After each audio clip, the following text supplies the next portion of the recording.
Ron McCoy here, portraying the fictional character Rob McCool, a man very similar to himself, and he is adjusting the dials on a most unusual time machine as he time travels back to his first year of teaching, specifically to Friday, November 15, 1985, where he is about to confront his principal over a decision she has made. You may recall that Rob McCool's first teaching assignment was 6th grade at Bonaparte Elementary School, where he and his class were going to celebrate Book Character Dress-Up Day by watching the movie Treasure Island and by wearing pirate hats that Rob had obtained from Long John Silver's. You may recall that Rob had a troubled student who was transferred to a special needs class elsewhere in the district, and that Rob was informed by the special education teacher that this troubled student would be coming back for Book Character Dress-Up Day and the Treasure Island movie, and Rob was not happy, and yes, Rob went to talk to his principal, who at that time was Brenda Moron, about his displeasure over this decision. Hi, Rob. You wanted to talk to me? What can I do for you? So Rob explained to his principal why he didn't feel it was appropriate that this troubled student should be allowed to come back for this reward for Rob's class because of all of the problems that this troubled student had caused. Quite frankly, her response surprised Rob McCool. Mr. McCool, Troubled Boy will be coming back to your class for Book Character Dress-Up Day. He will spend the afternoon in your room and we'll get to watch the Treasure Island movie. Is that clear?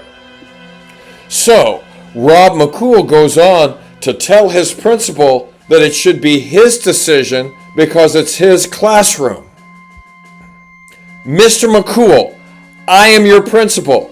I am your boss. And had I not advocated for you, Freedom Public Schools would not have hired you. And Rob is thinking, boy, is she full of herself. You may be thinking, how on earth does Rob McCool recall so many details about something that happened about 39 years ago? Well, here's the answer.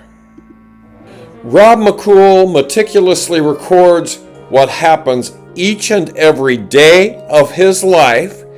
This has been going on since March 21st, 1977, when he was 16 years old. He has recorded what has happened in his life every day since then, except one day in 1979, when for whatever reason, he did not write anything on that day. And said day in 1979 was actually on March 18, Sunday, and I wrote this. Oops, sorry. I evidently forgot to account for this day in my exciting life, but whatever I did on this day was probably something else. This apology was written April 1st, 1979. Rob McCool tends to drive people crazy because they will make a statement about when something happened or how something happened, and Rob McCool remembers what actually happened and can look it up via one of his diaries, and like I said, it drives people crazy. And in the case of this conflict that Rob McCool had with his principal, he wrote, Dr. Moron is very autocratic, and I must make it a point not to defy her. And then in parentheses he wrote, too often. And meanwhile, in May of 2023, you may recall that Rob McCool's mom had been taken to Freedom Hospital because she had fallen in her living room, and she'd been given morphine in the hospital, which caused her to act crazy. It was then recommended that Rob's mom be sent back to skilled nursing at South Terre. However, Rob and his sisters decided that their mom would be better off back at home. And back in 1985, Troubled Boy did come to Rob's class for book character dress-up day and Treasure Island and other activities, and he was the model student, much to Rob's surprise. Meanwhile, in the more recent future, May 17, 2023, it is an early release day. School is released 1 hour early. There is a meeting after school. Yes, there are always meetings on those early release days because in the minds of administrators, what could teachers possibly have to do? So they contrive some reason for us to gather, and in this case, it's in the large group instruction room, where the Freedom Maples teachers are subjected to yet another staff development session, and in this case, presented by then Assistant Principal Judy Hickenlooper. Folks, we're just going to breeze through this today. Hopefully we'll get out of here an hour or two early.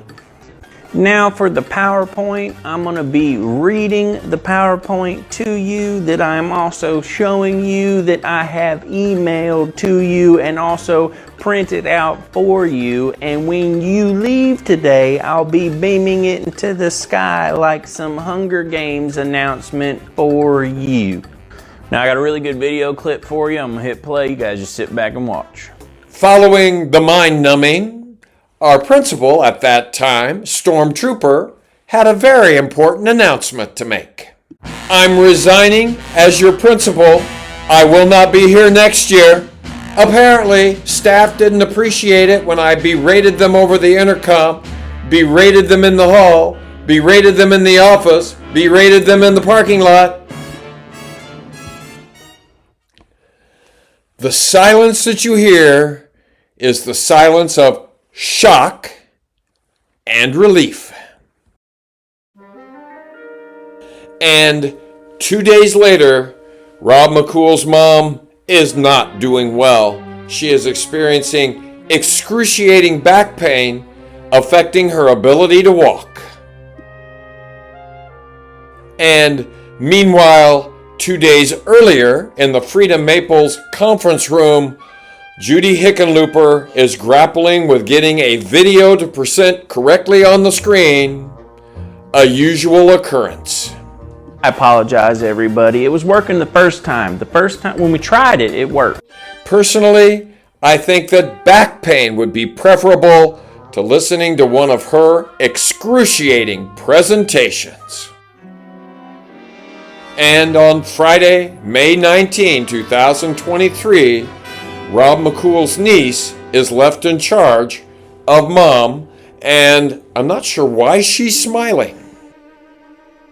Rob is up the next morning at 5 a.m. and across the street, he sees the lights on. He also sees his former brother-in-law, Bull Growl, has arrived as well. Rob's sister, Sally Growl, arrives as well. Rob takes his mom's dog to the vet, and when he returns, Rob's mom continues to scream out in anguish. So Rob calls 911. And 3 days earlier, on May 17, at the end of the day, the staff development session is beginning to wind down, and the impact of the announcement by Stormtrooper, at that time principal, is beginning to sink in.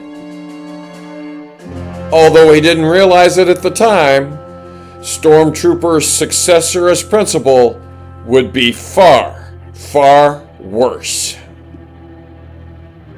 Meanwhile, 3 days later, at Freedom Hospital, the prognosis for Rob's mom is not great. To learn about those details, be sure to tune in the next informative edition of Rob McCool's Guide to Freedom, and The Sun May Be Shining, but the future does not look bright for Rob McCool. To learn about all of those details, be sure to tune in the next brilliant edition.